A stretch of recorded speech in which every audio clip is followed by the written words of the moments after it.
Welcome to Electric Liberty Land, here on the Lions of Liberty podcast, your weekly shot of culture, comedy, and liberty with your host, Brian McWilliams. That was weird, huh? You guys hear that little speed up at the very beginning of the theme song? I don't know why I did that. It's not a remix, although we may have, I don't know. Like I said, I'm thinking about changing up the show, changing up the name of the show, maybe changing the music even.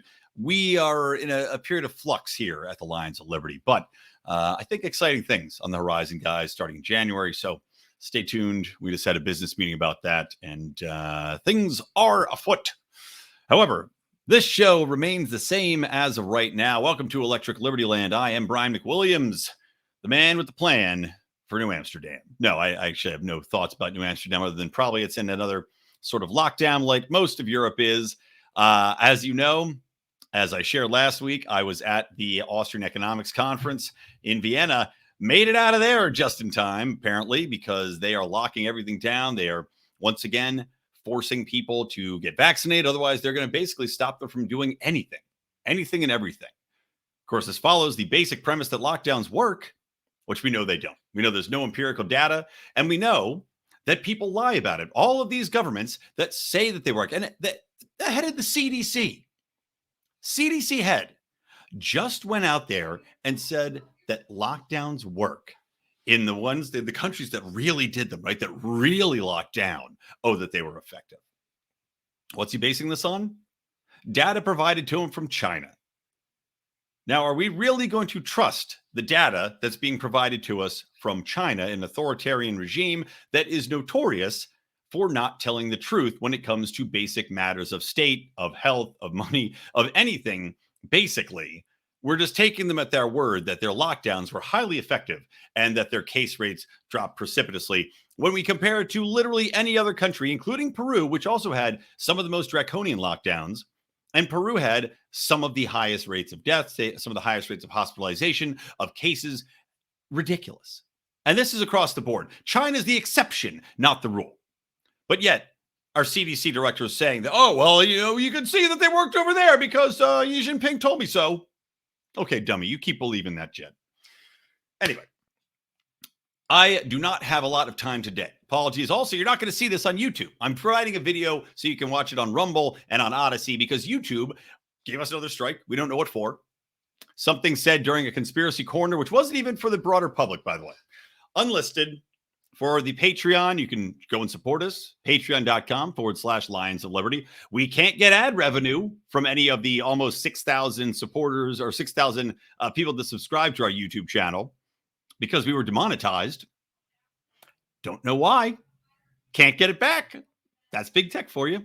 So, guys, if you want to support the show, please do, not only by sharing it as much as you can, telling people about it, talking about it, retweeting it, but going to patreon.com/Lions of Liberty, where you can get the very awesome Taxation is Death Christmas mug. Merry Taxation is Death Christmas mug. It is awesome. It will wow your friends, lovers, and loved ones. If you want to support us in another way, you can also join us on Locals. Locals is, of course, the site that Dave Rubin had started up, and people like Michael Malice are on there. Well, people like us are also on there. So go to lionsofliberty.locals.com to support us there.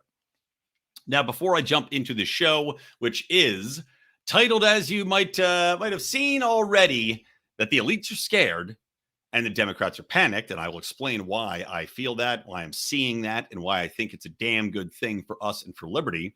I do want to mention that our primary sponsor for this episode is still I Trust Capital, where they have gotten rid of all of their monthly fees, and you can now create a Roth IRA for your crypto, for your hard currencies. That's going to protect them from the Joe Bidens out there that are coming for your incomes, coming for your unrealized asset gains. You can protect yourself from this. Creating an IRA account means that you can keep that crypto safe. If it goes up in value, great. You just hold on to it, sell it down the road when you need it, when you're looking to retire. Tax-free. You are protected. It is a haven for you. Alternatively, I had to do this. You can actually take it out a little earlier if you want. If you're trying to buy a single home or a home for the first time and it's your first house, you can actually get that out tax-free. And also with I Trust Capital, which has, by the way, just added 2 new cryptocurrencies, bringing the total up to 25 on that of the different currencies you can download and keep in that account. You can also use it to trade. Lowest transaction fees in the biz, total transparency. They are backed up by not one, but 2 different insurers to make sure that that is going to be safe. No one's hacking your stuff and going to run away with it. They are covered there. And to the tune of 1,500 reviews on Trustpilot, you can assure that you are going to be treated well. But the best part of all this is that if you go to itrust.capital/lions, you can get in there. You can create your account. When you make that first deposit, they will give you $100 of free Bitcoin. Free Bitcoin, just like Oprah. You get some free Bitcoin and you get some free Bitcoin. But you got to create the account first. And I'd love it if you could use itrust.capital/lions. But get in there, guys. Protect your assets. You can use it not just for savings, but also for general cryptocurrency trading if you so desire. Check it out. Help us help you secure that future. Now, let's get into it. Right? I'm looking at what's going on right now. Primarily, the reason I know that the elites are terrified is because you just had Joe Biden release 50 million barrels of oil because he's trying to get the cost of energy down. Now, we know the cost of energy is skyrocketed, not because of supply and demand issues, because there is more than enough supply of oil out there, especially with all the available oil that's there for fracking, that's there from our domestic oil production. But of course, they have tried to clamp down on, they have tried to make it as difficult as possible to get it out. They have tried to tax the shit out of it. I know here in California, we have an unbelievably high tax on gasoline. And it just went up again. Why? Well, because imbeciles approved it, number one, and it was a voting measure and it got approved. But on top of that, you have your federal taxes, you have your regulatory taxes, you've got your car, and the cost just to register your car in California is astronomically high. But across the board, we have rising gas prices, not just because of the political environs that are here in California, but because of this war on fossil fuels, because of the shutting down of pipelines. And the White House had to backpedal furiously and basically lie to the public because they're now looking at shutting down another pipeline. It runs through Michigan. I talked about it a couple episodes ago. So what does Joe Biden do? Well, instead of backing off some of these horrible regulatory policies, he's instead going to say, okay, well, here's 50 million barrels of oil. Instead of looking at the base cause of this, supply chain issues, right? Not only with the pipelines, but also just bringing products in and out, shipping products across the country, the cost of which has skyrocketed because you have a trucking shortage. You have an issue not only with the vaccines and truckers, but you also just have an issue of people not wanting to get out there and do the job as much as they might have in the past. You need to have the incentive structure out there. Now, you have Joe Biden working actively against this, as you do all of the global elites across the board. You have skyrocketing gas prices and oil prices. Well, let me pull up this graph and I'll share it on the screen here and talk you through it. So if you're listening, don't worry. I will talk you through this graph that I found here. I'm sorry. There's a graph that I'm sharing. And then also I'm going to open up and look at this little chart here. So in England alone, right? Actually, let me unshare this. Sorry, I shared too soon. I'm going to get to that other graph in a minute. So as we see the shortage, it's not just here in the United States, but it's also going to be across the planet, right? You have UK issues, you have German issues, you have prices for basic gasoline have skyrocketed something like 40, 60% in many cases. You have costs for heating bills skyrocketing, electricity bills skyrocketing 18 to 20%, right? Now, this is impacting the basic human, right? The basic everyday guy and gal that is not even actively in politics, the person that's just trying to make ends meet. And this is why when you see pieces of shit like Sarah Jiang, or not, I think it's Sarah Jiang at the New York Times, tweet things out like that, it's only the rich people that are pushing the narrative of inflation because, oh, the poor don't care, right? And these rich people are only interested in protecting their assets, which is why they're worried about inflation.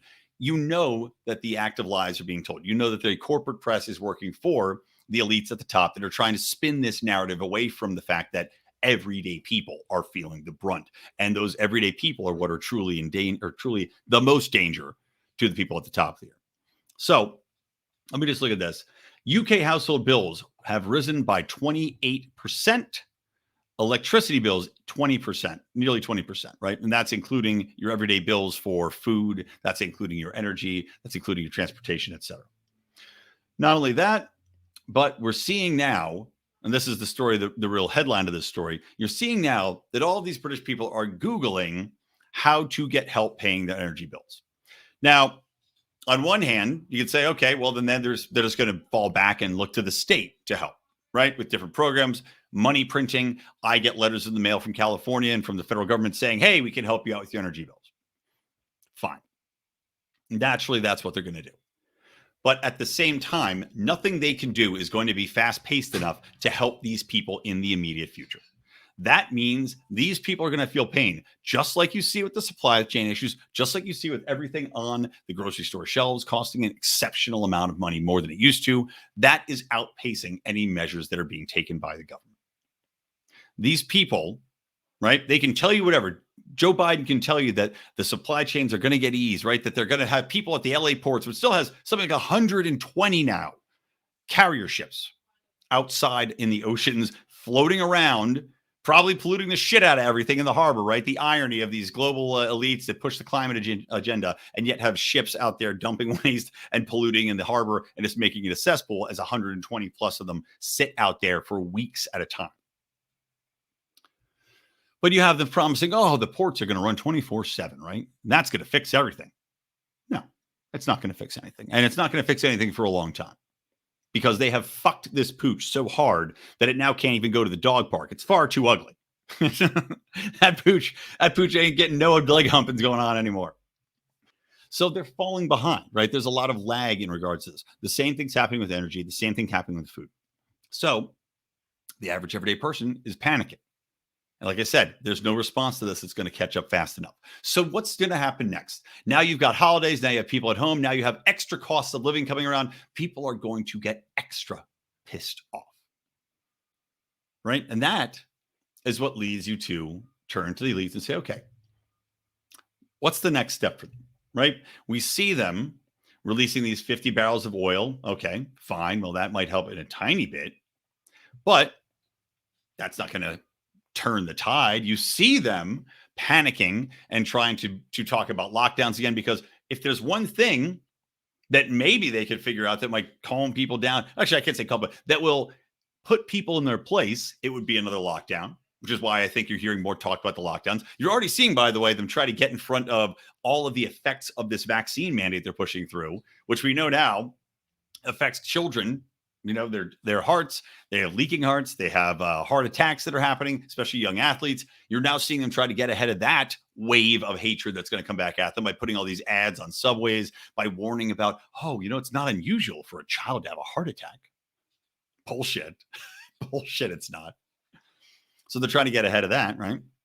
But I think that we're seeing the elite panic, and this is why they're trying to double down on lockdowns. They're trying to reintroduce these things because that's the one thing maybe they hope can get in front of this wave of anger that's coming back at them, of people waking up and realizing just how fucked they have gotten us and just how deeply they have dug this hole throughout this entire pandemic, throughout this entire push for the climate change measures that can impact your supply lines, your gas pipelines, your basic costs of living. And this is, of course, coming off of the big climate change, COP26, where all of these people flew in on their private jets and feeded each other. And, you know, there was a lot of wang spangling. And what comes of it? Oh, well, the everyday person's told again that they're horrible people, that they have to change, and that this is a warlike footing, right? That we have to take this as seriously as we would a war because it threatens our very existence. The problem is we're now seeing, even in the UK, we're seeing, I think, quite a bit of tepidness towards this climate model. I mean, they've been running around yelling about it for so many years now. People are looking around, they're not really seeing what they're talking about. So they have to ratchet up the scare factors. They have to ratchet up the terror even more. Again, what they're trying to do. But now I will show this. Now I will show this graph that I have been meaning to show earlier, because I want to show you just how much change there has been in the United States and why these elites are right to panic. Now, this is for early midterm voting preferences among registered voters. This is from ABC News and Washington Post polling, right? So this is a very left-leaning polling group. This isn't something that was pulled from, Breitbart's polls. If you're looking at the screen, you will see it goes up and down, but primarily, up, down throughout 2000s, 1980s, yada, yada, yada. But over the past 5 years, right, since 2017, 51% was the strongest preference for Democrats, right? And usually always kind of goes back and forth a little bit. But it was up at 51% to 40% preference to Democrats over Republicans in 2017. Where's it at now? Completely flip-flopped. Now there's a 51% preference for Republicans versus 41% for Democrats. Now that is an unprecedented change, and it's happened, looks like about a year and a half. Now, this is not only because of education issues, right? But also because of everything we've been talking about in regards to the COVID pandemic, in regards to masking, in regards to job creation, in regards to the economy, even in regards to security. Because on a lot of these polling questions, it was, what do you think Republicans are going to be doing better than Democrats? Is it that you trust them more with your security, with your child's education, with your job, with everything else, right? All of the major issues. Maybe on fucking climate change, it would matter. But, and this is the point about this tepid reaction now, not only are people looking around and not seeing really that big of an impact of climate change, but they're also seeing that everything else in the world has gotten fucked so badly that how are they supposed to worry about climate change? I mean, this is like going outside and having somebody tell you, well, you know what? Eventually, a train's going to come down your street. You're not even going to see the tracks coming, but the train's going to hit you in the side and just destroy you, right? And every day you look outside, you don't see the train. You still don't see the train. You still don't see the train. But what you do see is, I don't know, gay frogs like Alex Jones is talking about marching at your house. They take a leap forward every day, right? And they've got Uzis. And it turns out they can replace your job. And you're locked in your house because, the gay frogs are out there and you don't want to fuck with the gay frogs. So you have to stay in your house. Are you really going to worry about that train anymore when you got this gay frog army coming at you with their Uzis, their job-taking gay frog Uzis? I don't think so. And that's what we're seeing now, is that scare tactic doesn't work anymore because everything has gotten so fucked. And they know this. They also know that the income equality has increased. They also know that it's transparent how much money these big corporations have made. They know that everything they've done, even like exposing how many of them have money within the big corporations, the stock trades that they've made, the selling and buying of pharmaceuticals before news comes out. They can see the people waking up. They can see the people are hitting the limit. The protests, not only in the United States, I'm not talking about the BLM protests, right? I'm talking about the protests throughout the globe. Millions and millions of people in France, in Argentina, in Denmark, right? You are seeing people come out in masses like you have never seen in your life on a global scale like this. I can't think of another time there would have been.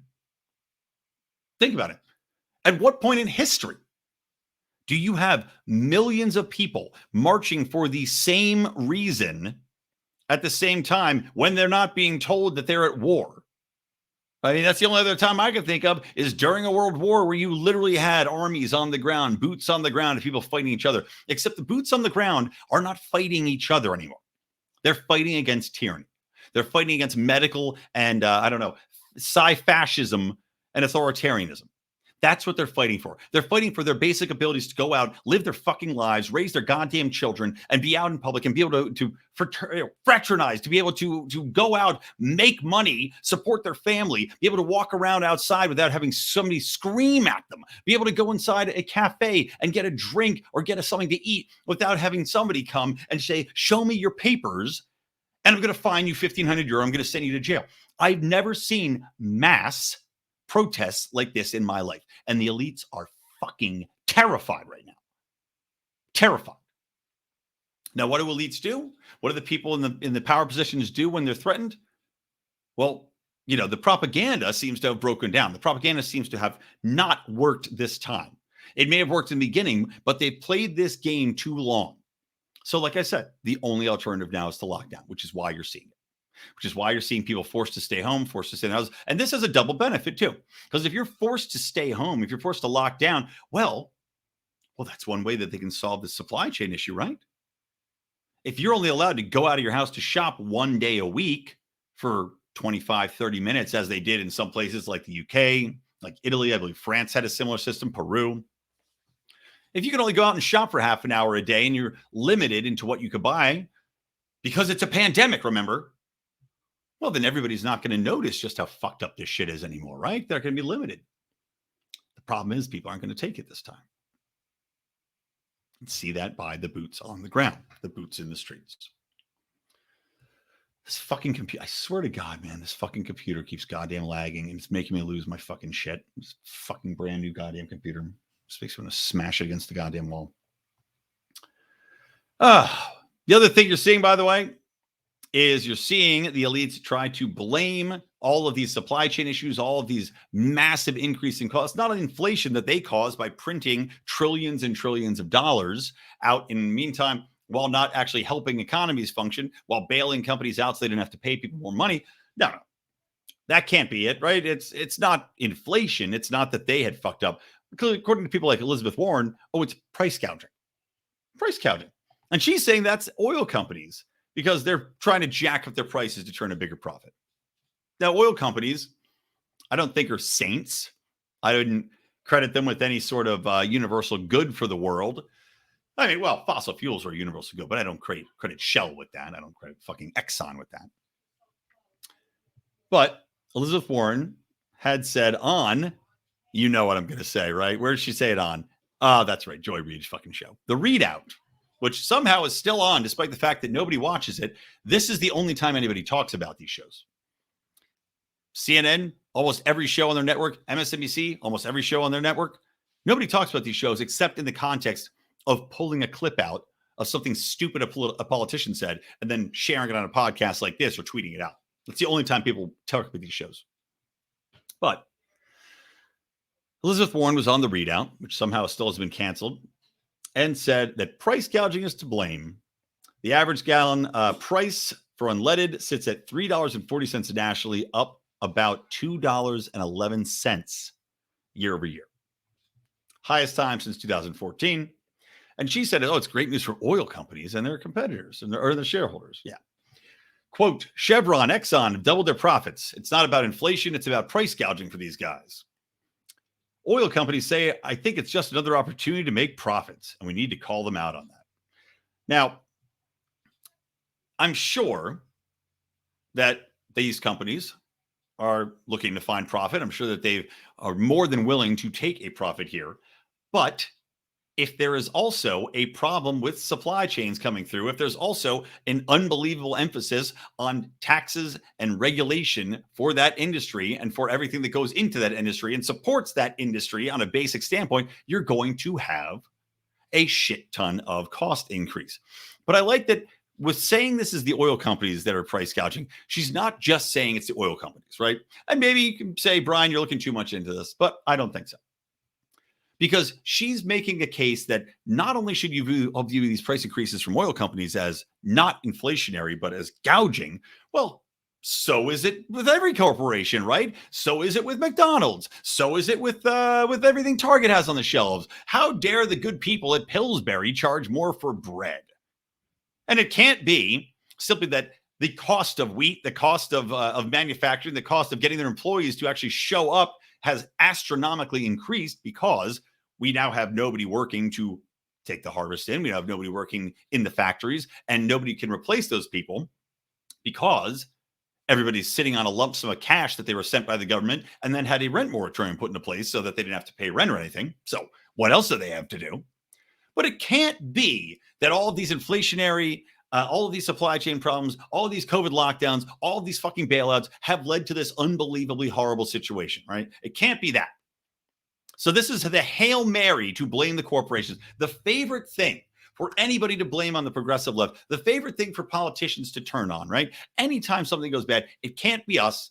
It has to be these evil, greedy corporations taking advantage of the marketplace, and we have to put a stop to it. Now, what happens when you try to put a stop to quote unquote price gouging in industries? Well, we have a historical sample for that as well. And what happens is that the cost for those industries skyrockets even more.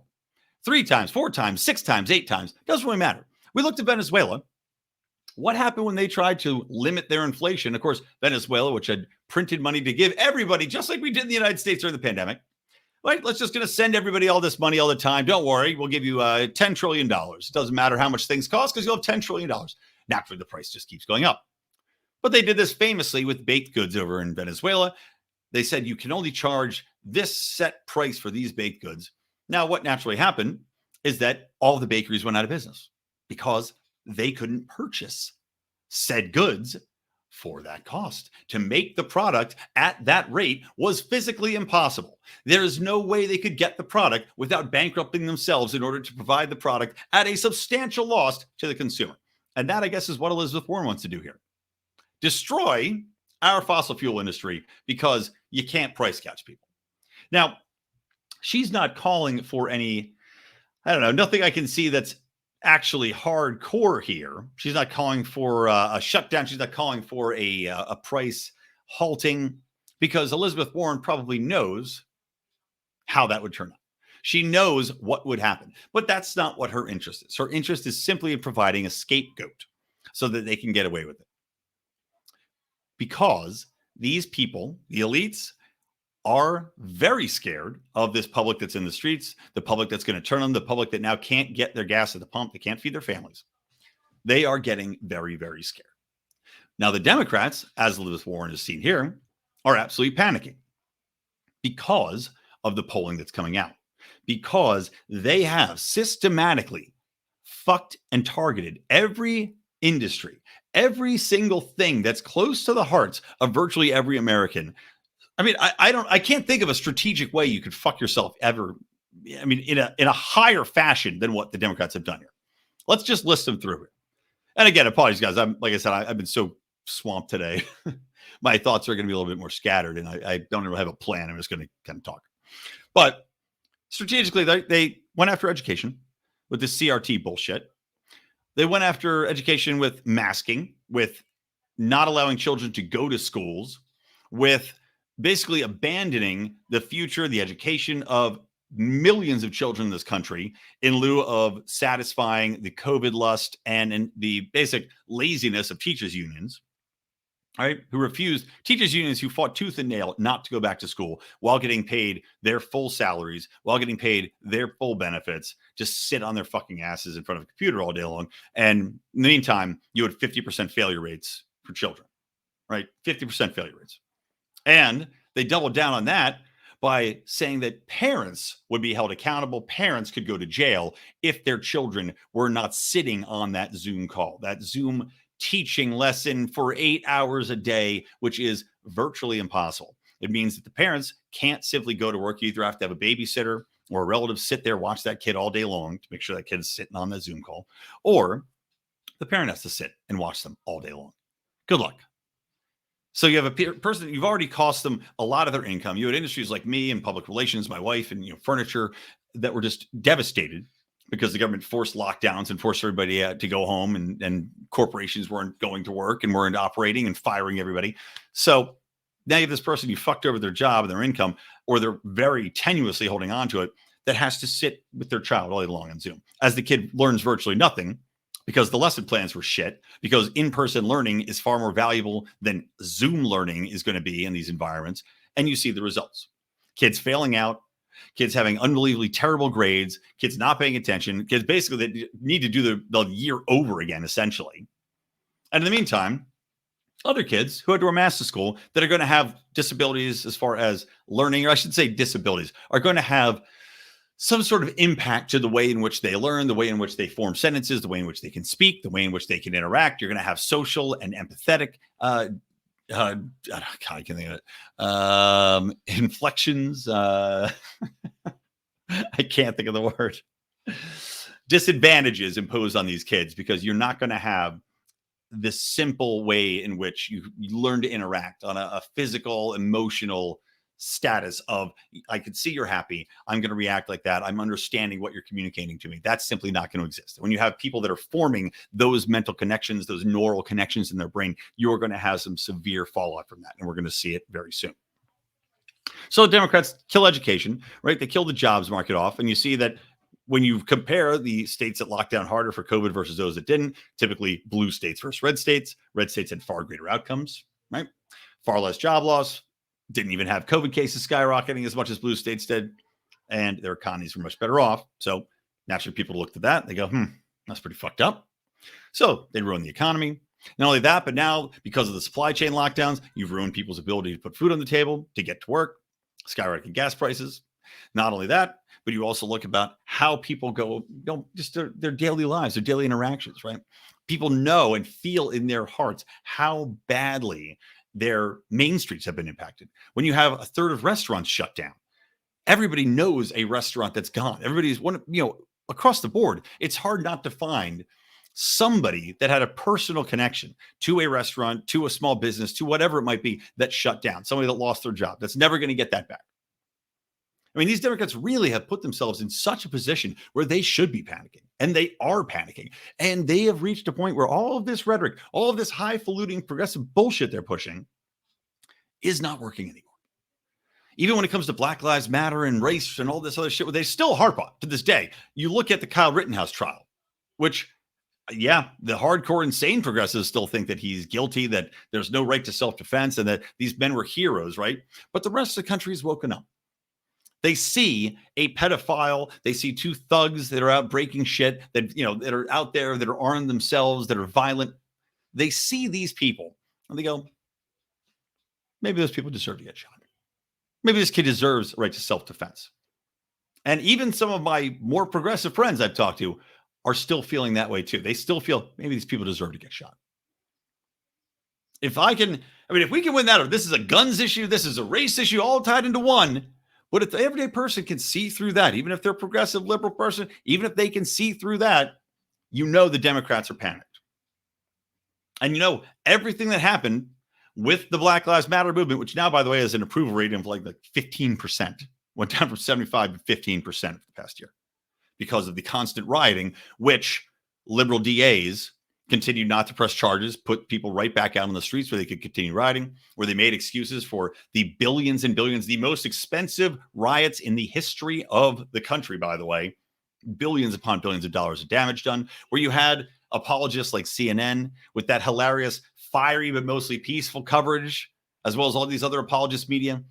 You have massive amounts of people just going, wow, these people can't be trusted anymore.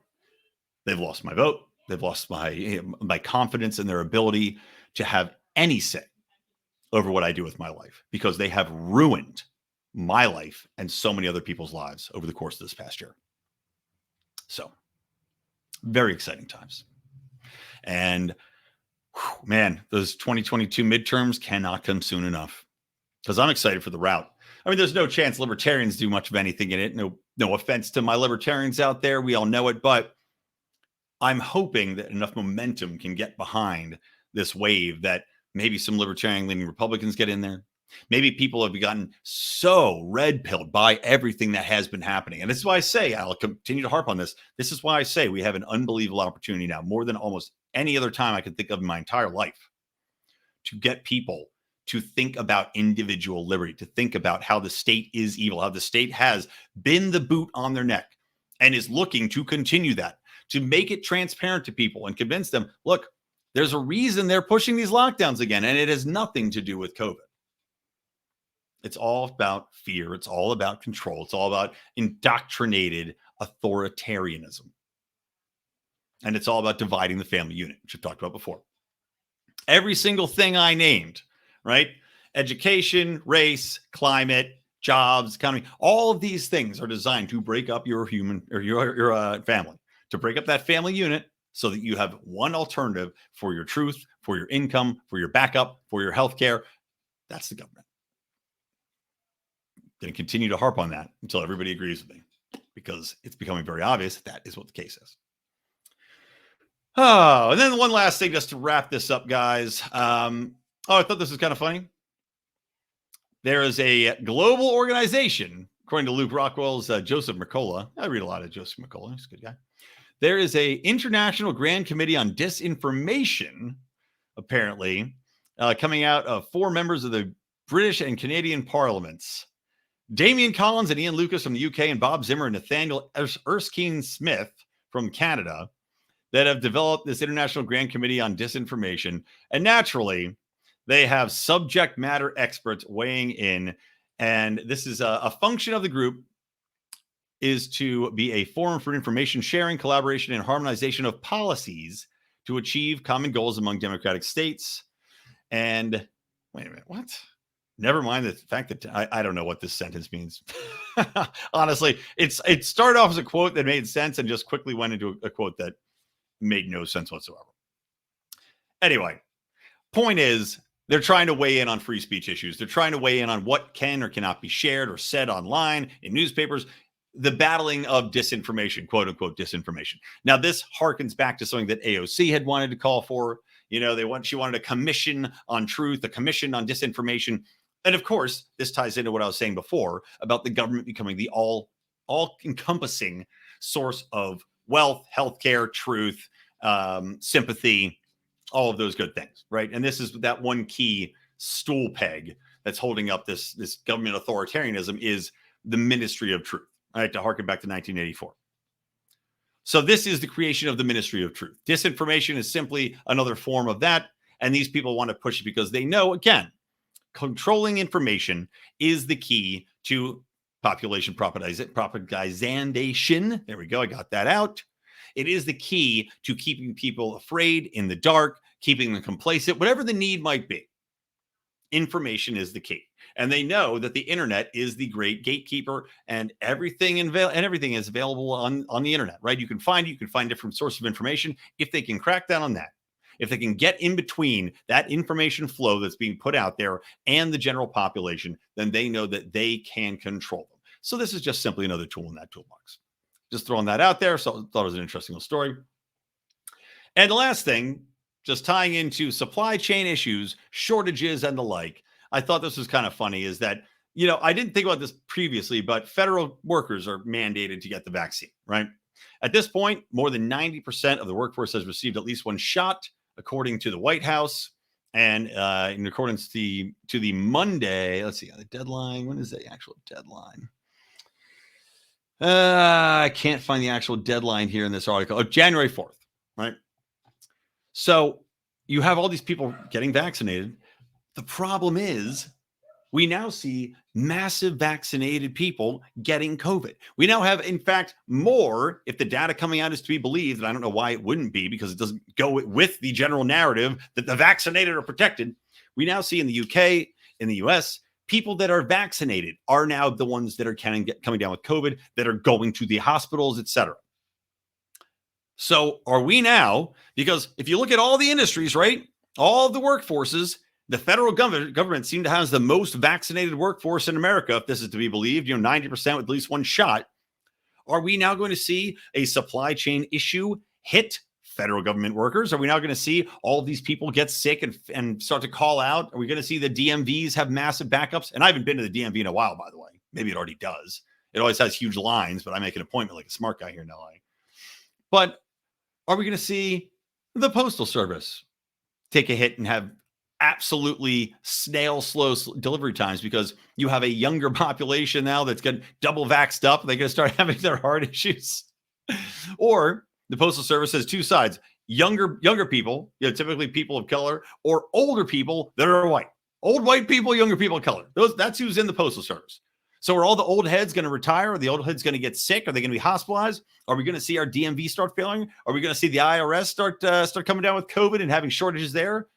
Please, baby Jesus, make it happen. Hit the IRS hard and fast. Are we going to see the military start to have issues? All these young men having heart attacks out there running through the basic training because they were forced into being vaccinated.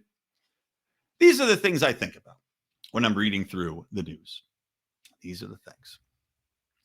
Anyway, that's going to wrap it up for here. Like I said, nothing like a crazy shit. It's like work-related stuff right before the holidays when I'm trying to get things prepped. We have a lot of work to do to get ready for Thanksgiving. So we have some family coming over. And on top of this, now I've just got like this crazy work thing dropped right in my lap. I just have to deal with it the last minute, which is always fun.